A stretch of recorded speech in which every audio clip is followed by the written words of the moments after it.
Deməli, müəllimlər, bu gün yeni mövzumuz şəxsiyyətin formalaşdırılması və inkişafı olacaq. Biz yeni dərsimizdə şəxsiyyətin formalaşdırılması, necə inkişaf etdirilməsi barədə danışacağıq. Eyni zamanda Carl Jung'un ekstravert və introvert şəxslər tipi haqqında danışacağıq. Şəxsiyyətin tipləri haqqında ayrı-ayrılıqda danışacağıq. İlk olaraq onu bildirək ki, tədqiqatçıların fikrincə şəxsiyyətin inkişafı daxili və xarici amillərdən şərtlənir.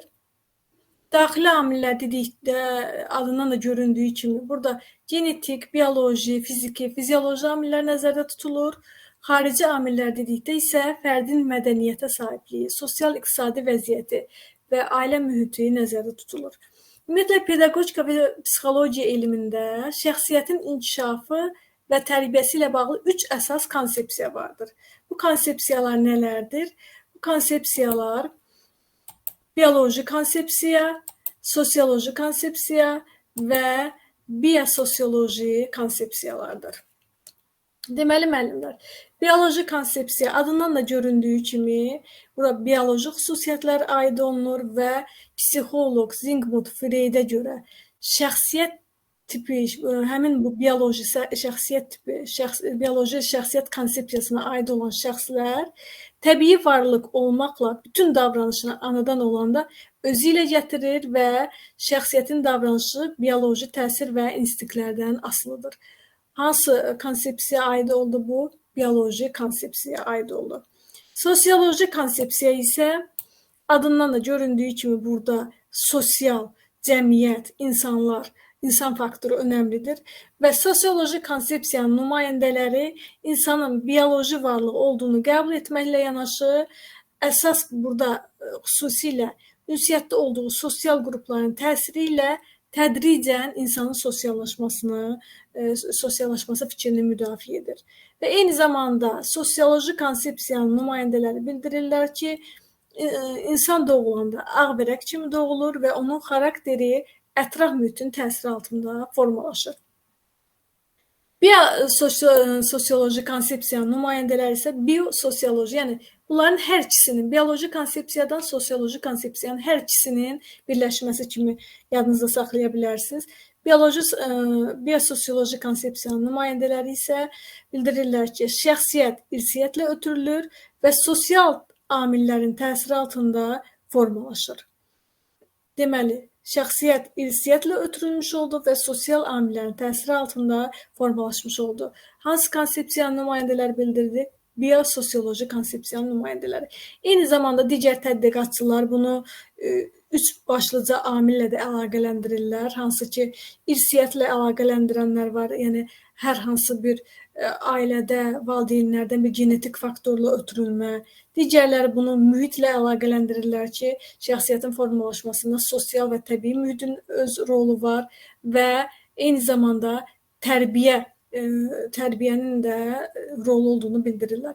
Deməli, necə? Digər nümayəndələr isə bildirirlər ki, irsiyyət, mühit və tərbiyənin rolu var. Carl Jung'a görə isə şəxsiyyət tipi ekstravert və introvert olmaqla iki tipə ayırmışdır. İndi danışacağıq ekstravertlərin və introvertlərin xüsusiyyətləri nələrdir? Deməli, müəllimlər, ekstravertlər daha çox hər hansı bir qərar verdikdə daha çox xarici amillərin fikirlərini nəzərə alırlar. Düzdür, onların özlərinin subyektiv fikirləri olsa da, ən çox xarici amillərin fikirlərini önəmsəyirlər. Məsələn, deyək ki, hər hansı bir məsələdə qərar vermək istəyəndə baxırlar görək xaricdən kimsə, məsələn, dostun deyək, hansı fikir bildirəcək.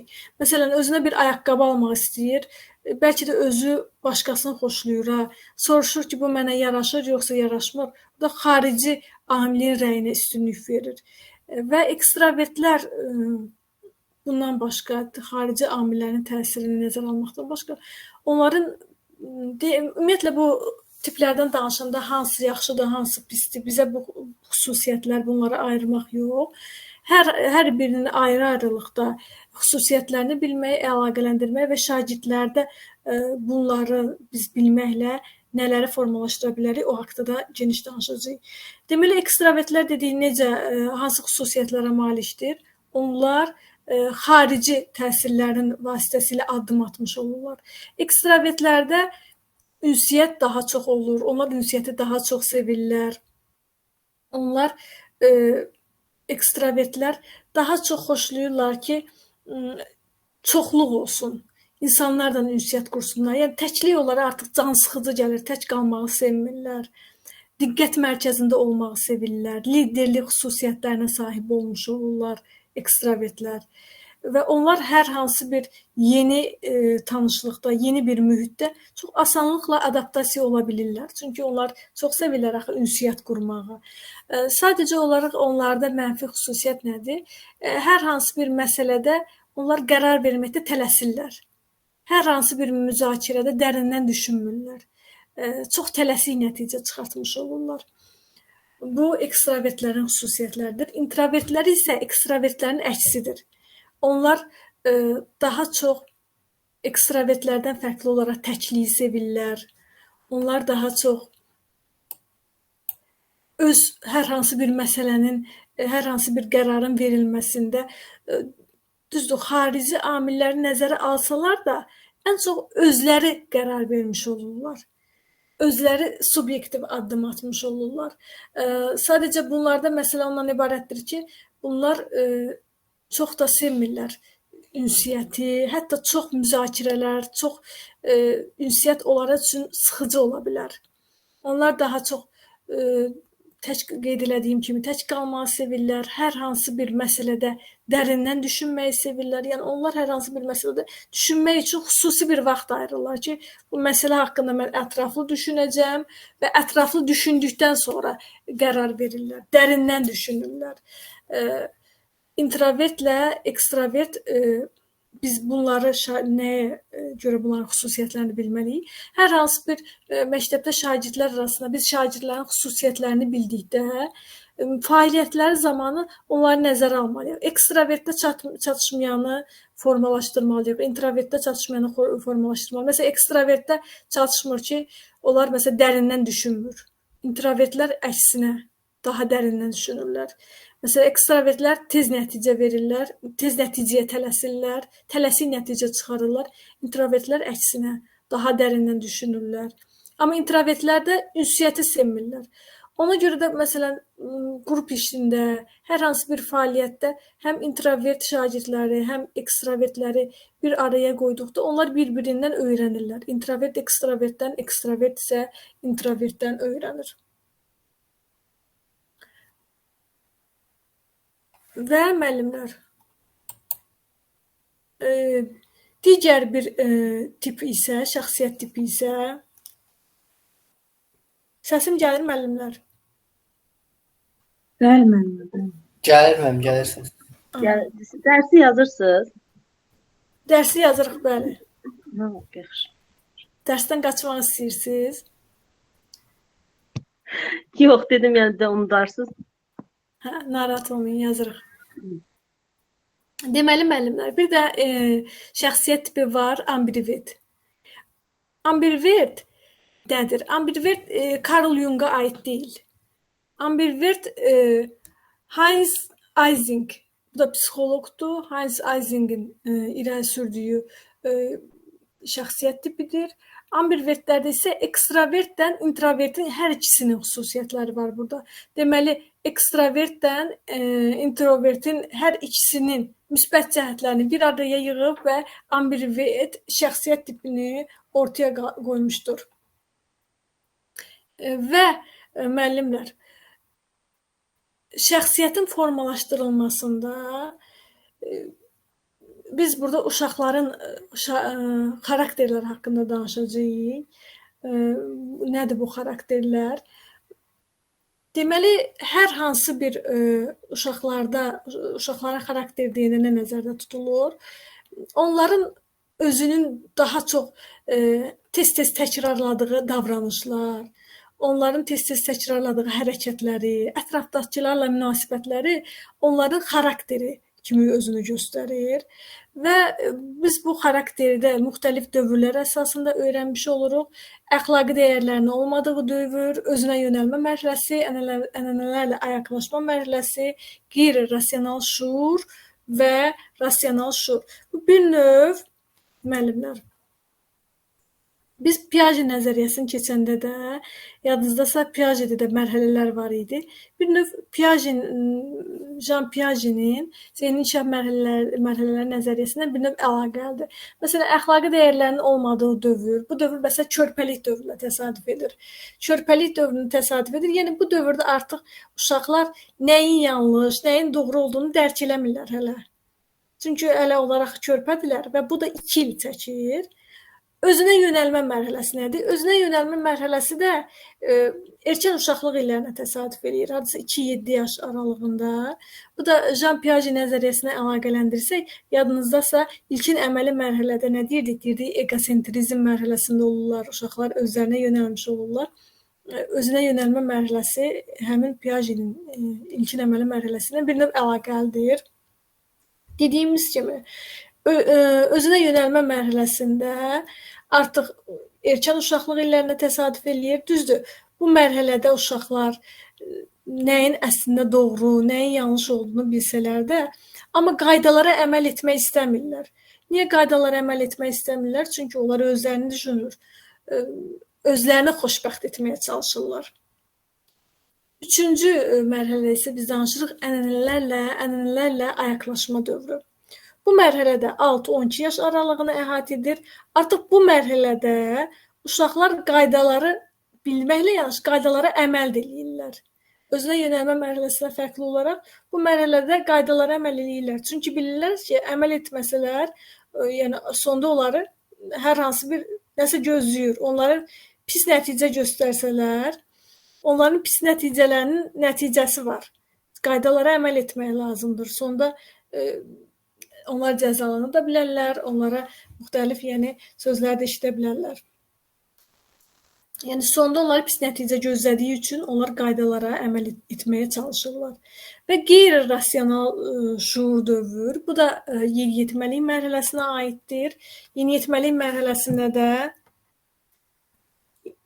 artıq yeniyetməlik mərhələsində də bildiyiniz kimi onlar daha çox hisslərlə bir dəqiqə müəllimlər, məndə mişqi işləmədi, ona görə uçqanı da götürə bilmirəm. Üzr istəyirəm. Deməli müəllimlər, qeyri-rasional dövrdə yeniyetməlik dövrüdür. Bildiyiniz kimi yeniyetməlik dövründə də artıq uşaqlar necə olur? Öz hisslərinə qapanıqlı olur və məntiqlə düşünə bilmirlər, məntiqlə addım ata bilmirlər. Rasional dövrdə isə əksinə olaraq necə olur? Məntiqlə düşünürlər, artıq məntiqlə hərəkət edə bilirlər. Yəni bunları isə Piaget nəzəriyyəsinə əlaqələndirsək, rasional dövr hansı mərhələyə uyğun gəlmiş olan müəllimlər?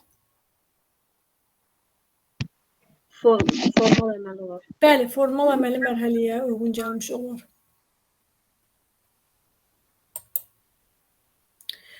Gəldik müəllimlər. Biz şagirdlərdə necə etməliyik ki, şəxsiyyəti normal şəkildə formalaşdıra bilək və hansı strategiyalardan istifadə etməliyik? Bildiyiniz kimi, qeyd elədiyimiz kimi, əvvəldə də qeyd elədik ki, biz qruplarla iş təşkil etməklə, həm ekstravertləri, həm introvertləri bir qrupa yığmaqla onlarda bir-birindən olan müsbət xüsusiyyətləri formalaşdıra bilərik. Məsələn, introvertlər, biz Gardner nəzəriyyəsini keçəndə orada fərd daxili şəxsiyyət keçmişdi, yadınızdadırsa, fərd daxili intellektə sahib olanlar necə idi? Daha çox təhliyə çəkilirdilər, daha çox özləri ilə olurdular. İntrovertlər bir növ həmin intellektdən əlaqəlidir. Biz qrup işi təşkil etməklə qeyd elədiyimiz kimi, məsələn, ekstravert dərindən düşünmür. İntrovert isə dərindən düşünür. Qrup işində artıq biz ekstravertdə dərindən düşünməni formalaşdıra bilərik. Introvert məsələn xoşlamır ünsiyyət qurmağı, daha çox müstəqil işləməyə xoşlayır. Amma introverti biz qrup işi təşkil etməklə ünsiyyət formalaşdıra bilərik. qruplarla iş bacarığını formalaşdıra bilər. Düzdür, indi şagird burada özü müstəqil şəkildə işləmək istəsə, biz onun marağını nəzərə almalıyıq, müstəqil işə də cəlb etməliyik. Amma biz vurğulamalıyıq şagirdə qrup işinin faydasını anlatsaq, təbii ki, o qrup işində iştirak eləyəcək. Yəni qrup işində iştirak eləməsə, o gələcəkdə sosial bacarıqları inkişaf etməyəcək. Universitet oxuyanda və yaxud da işləyən zaman insanlarla sosial münasibət qura bilməyəcək. Ünsiyyət bacarıqları olmayacaq. Ona görə də qrup işinin təşkili mütləqdir. Düşünmə vaxtının verilməsi. Düşünmə vaxtının verilməsi biz bir çox nəzəriyyələrdə bu məsələyə toxunmuşduq. Düşünmə vaxtının verilməsi, yəni müəllim şagirdə sual verdi, dərhal cavab tələb etməməlidir. Biraz sakit vaxt verməlidir ki, bir şagird düşünsün. Çünki şagird bəzən olur ki, bəzən çox vaxt belə olur. Şagird bilmirsə, keçirlər digər şagirdə ki, sən denən, o birisi desin. Və bu zaman şagirddə qapalı düşüncə tərzi formalaşır. Yadınızdasa Karel Dweck nəzəriyyəsində də bu haqda danışmışdıq. Açıq düşüncə tərzi, qapalı düşüncə tərzi. Ona görə də düşünmə vaxtının verilməsi mütləqdir. Müsbət gözlənti, biz hər zaman şagirddə müsbət gözlənti qoymalıyıq ki, şagird də özünə inam formalaşdıra bilək. Məsələn, şagird ola bilər ki, hər hansı bir sualın cavabını verə bilməsin. Və biz bu zaman ona müsbət gözlənti qoymalıyıq ki, problem yoxdur, sən öz fikrini söylə, sən öz yanaşmanı de və biz belə-belə şagirdə biz motivasiya verə-verə şagird şəxsiyyətinin formalaşmasına xidmət eləyə bilərik. Bu mümkündür. Və amma əksinə olaraq biz şagirdə desək, sən bilmirsən, o birisi cavab versin və yaxud da səndən çox vaxt deyirlər, səndən heç nə olan deyil, belə elə. Əlbəttə, bu zaman biz doğru düzgün şəxsiyyət formalaşdırmasını danışa bilərikmi? Əlbəttə, xeyr. Müzakirə prosesinin təşkili, qeyd elədiyimiz kimi, müzakirə prosesinin təşkili ekstravertlərin ürəyici olacaq. Çünki onlar xoşlayırlar, ünsiyyət qursunlar, zövq alırlar, söhbət eləsinlər, ünsiyyət qursunlar, müzakirə etsinlər. Və biz bunlara introvertləri də daxil etməliyik ki, biz onlarda da bu xüsusiyyətləri formalaşdırmağa səy göstərməliyik. Tərbiyədə əks əlaqə. Əks əlaqə hər zaman lazımdır və konstruktiv rəy verməliyik, şagirdi istiqamətləndirməliyik ki, və konstruktiv rəy verərək şagirdi daha yüksək nəticələrə, daha irəliyə apara bilərik. Sağlam qayğıkeş mühit nədir? Sağlam qayğıkeş mühit, biz pedaqoji tələblərdə də danışmışdıq, sağlam psixoloji mühitin qurulması deməkdir. Doğru düzgün psixoloji mühit qurmaq. Yəni, şagirdi sıxma boğmaya salmaq yox, qışqıraraq, dalaşaraq, tənqid edərək, bu formada qurulan mühitdən hər hansı bir nə yüksək akademik nəticə gözləmək olmaz, nə də doğru düzgün şəxsiyyətin formalaşdırılmasını gözləyə bilmərik. Sosial emosional bacarıqların formalaşdırılması. Sosial emosional bacarıqların inkişaf etdirilməsi də bunun üçün şagirdlərin emosiyalarını istiqamətləndirməyə bacarmalıyıq. Biz keçən dərsimizdə emosional intellektdə də danışdıq bununla bağlı. Yüksək ideallara sahib olmaq. Yüksək ideallara sahib olmaq, burada isə biz hər hansı bir şəxsin müsbət keyfiyyətlərini vurğulamaqla, hər hansı bir yüksək dəyərlərə sahib olan insanlar haqqında söhbət etməklə biz bunu şagirdlərdə formalaşdıra bilərik.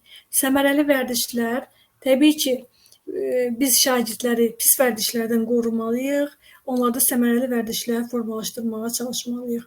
İradə gücünün formalaşdırılması da eyni ilə müəllim şagirdlərdə iradəli olmağı öyrətməlidir və onların iradəsinin daha müsbət, daha güclü iradəli olmaq üçün, daha açıq düşüncə tərzində olmaq üçün müəllim onları formalaşdırması üçün müsbət strategiyalardan, daha doğru strategiyalardan istifadə etməlidir.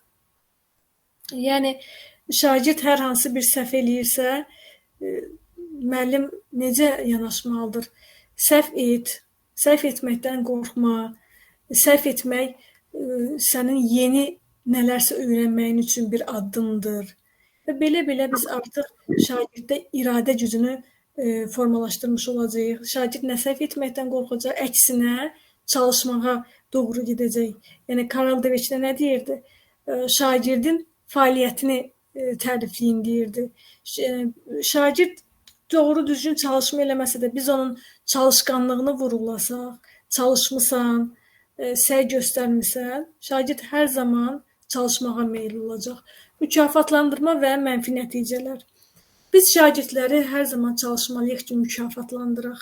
Demirəm ki, yəni hər hansı bir bahalı hədiyyələr alaq, hər hansı bir hədiyyələr alaq. Məsələn, sertifikatlarla biz şagirdləri mükafatlandıra bilərik. Hər birinin öz fəaliyyətinə uyğun. Məsələn, deyək ki, çalışqanlığına görə çalışqan şagird və yaxud da hər hansı bir fəaliyyətlərə görə, nəticələrinə görə, hərəsinin özünə aid, öz fəaliyyətinə aid xüsusiyyətlərə görə məsələn sertifikatlarla mükafatlandıra bilərik. Yəni adi bir kağız parçasıdır, amma o uşaqların motivasiya gücünə nə dərəcədə görün təsir etmiş olacaq, nə qədər müsbət təsir etmiş olacaq. Onlar mükafatlandırıldıqca daha çox motivasiya almış olacaqlar. Eyni zamanda da mənfi nəticələr. Şagird bilməlidir ki, yüksək nəticələrə, yaxşı işə, yaxşı fəaliyyətə görə mükafatlanırsa, mənfi fəaliyyətinə görə də ona hər hansı bir cəza gözləyəcək. Hər hansı bir, yəni cəza deyəndə də onu küncə qoyum, ona hər hansı bir işgəncə verim, yox. Yəni mənfi nəticələrə də müzakirəsi olmalıdır. Şagirddən o mənfi nəticələrin də çözülməsi lazımdır. Şagird bilməlidir ki, əgər məktəbdə şagird bilməsə ki, mənfi nəticənin sonunda nə gözləyir?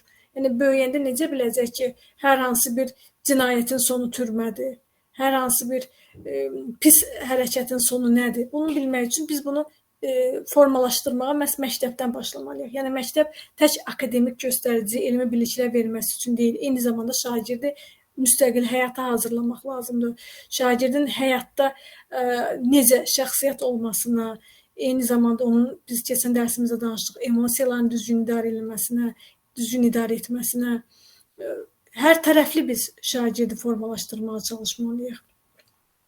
Mənəvi əxlaqi dəyərlər haqqında danışmaq. Biz şagirddə eyni ilə də mənəvi əxlaqi dəyərləri formalaşdırmalıyıq. Biz Kolbergdə mənəvi inkişaf nəzəriyyəsində də bu haqda danışdıq.